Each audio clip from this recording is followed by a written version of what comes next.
ప్రభువైన యేసుక్రీస్తు నామానికి స్తోత్రాలు. అందరికీ ప్రైజ్ ది లార్డ్. ఈ దినము నాడు దేవుడి వాక్యం డిసెంబర్ నెల మొదటి దినము, సంవత్సరం చివరి నెలలో ఉన్నాము. దేవుడి మహాకృపను బట్టి దేవుడు ఇంతకాలం మనల్ని సంవత్సరం నుంచి తన రెక్కల కింద కాచాడు, దాచాడు, భద్రపరిచాడు. ఎన్నో ఒడిదొడుకులు, ఎన్నో రకాల ప్రమాదాల నుంచి, అడుగులో ఉన్న మరణం నుంచి తప్పించి ఈ సంవత్సరం చివరి నెలలో దేవుడు మనకు అడుగు పెట్టుటకు తన కృపనిచ్చాడు. తన చేతి ద్వారా మనల్ని నడిపించిన దేవుడు ఈ సంవత్సరంలో ఈ చివరి నెల ఈ మొదటి దినమున మనకి ఏం వాగ్దానం ఇస్తున్నాడో ఒకసారి చూసుకుందాం. ఇక్కడ యెషయా గ్రంథము 10వ అధ్యాయము 27వ వచనం చూసుకుందాం. ఆ దినమున నీ భుజము మీద నుండి అతని బరువు తీసివేయబడును, నీ మెడ మీద నుండి అతని కాడి కొట్టివేయబడును, నీవు బలసినందున ఆ కాడి విరగొట్టబడును అంటున్నాడు. హల్లెలూయా. ఈ వాగ్దానం ఎంత చక్కగా ఉంది అని అంటే, ఆ దినమున నీ భుజం మీద నుండి అతని బరువు తీసివేయబడిన ఇజ్రాయేల్ ప్రజల గురించి దేవుడు అంటున్నాడు. అని ఏమంటున్నాడు? నీ మెడ మీద నుండి అతని కాడి కొట్టివేయబడు అంటున్నాడు కదా. దేవుడు వాక్యం సెలవిస్తున్నాడు. అలా అని ఏమంటున్నాడు దేవుడు? నీవు బలిసినందున అంటున్నాడు. మనం ఎలా బలుస్తాం?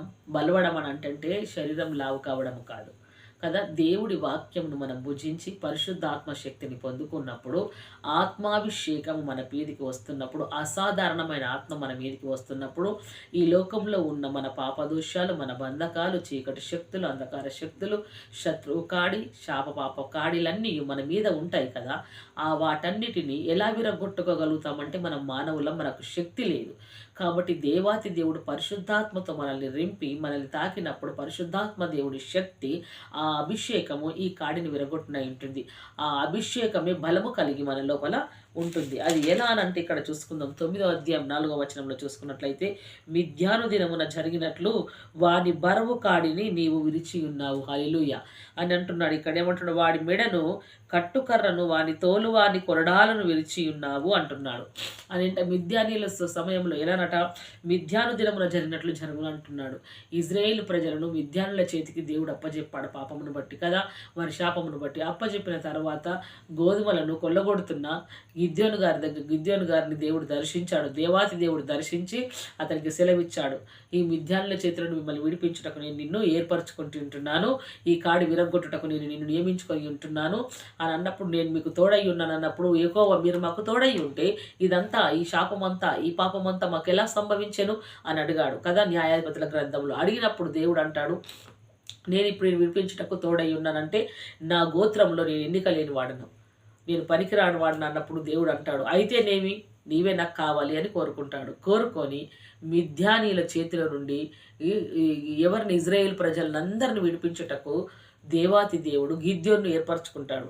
ఎన్నిక లేని గిద్యోను, చివరికి తన గోత్రంలో కూడా లెక్కలేని గిద్యోను దేవుడి ఆత్మ ద్వారా బలపరిచాడు, దేవుడి మాట ద్వారా బలపరిచాడు.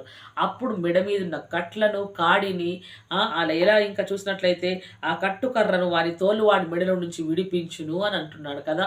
అప్పుడు ఎలా అంటే దేవుడి ఆత్మ అభిషేకము మాత్రమే మనమున్న బంధకాలు విడిపించగలుగుతుంది. దేవుని పరిశుద్ధాత్మ శక్తి మాత్రమే మన శాప పాపమును తొలగించగలుగుతుంది. దేవుని పరిశుద్ధాత్మ మాత్రమే మన స్థితిని, మన పరిస్థితిని మార్చగలుగుతుంది. దేవుని పరిశుద్ధాత్మ మాత్రమే మన మీదున్న ప్రతి శత్రువు కాడిని విరగొట్టనై ఉంటుంది. దేవుని పరిశుద్ధాత్మ మాత్రమే శత్రువైన సాతాను చేతులను మనం విడిపించనై ఉంటుంది. దేవుని పరిశుద్ధాత్మ మాత్రమే మాంత్రికుల చేతులను మనల్ని విడిపించనై ఉంటుంది. దేవుడి పరిశుద్ధాత్మ మాత్రమే మన చుట్టూ ఉన్న ప్రతి పరిస్థితిని మనకు తాకకుండా మనకు కాపుదల చేస్తుంది. ఇంతటి పరిశుద్ధాత్మ శక్తి, ఆత్మాభిషేకము మన పైన ఉంటుండగా ఈ నెలలో ఈ మొదటి దినమున దేవుడు మనకు వాగ్దానం చేస్తున్నాడు. ఈ సంవత్సరం అంతా మనం ఎటువంటి కాడిలో ఉన్నాం, ఎటువంటి బంధకాలలో ఉన్నాం, ఎటువంటి బాధలలో ఉన్నాం, కరువు అనే కాడి కింద ఉన్నామా, అప్పు అనే కాడి కింద ఉన్నామా, వేదన అనే కాడి కింద ఉన్నామా, రోగం అనే కాడి కింద ఉన్నామా, శత్రువు అనే కాడి కింద ఉన్నామా, సాతాను కాడి కింద ఉన్నామా, దేవుడు అంటున్నాడు ఈ దినమునాడు నీవు బలిసినందున అంటున్నాడు. దేవుడు వాక్యమును బాగా భుజించి మనం ఆత్మలో బలము పొందుకున్నట్టయితే మనం బలిసి ఉంటాం. దేనికి కూడా మనం భయపడము.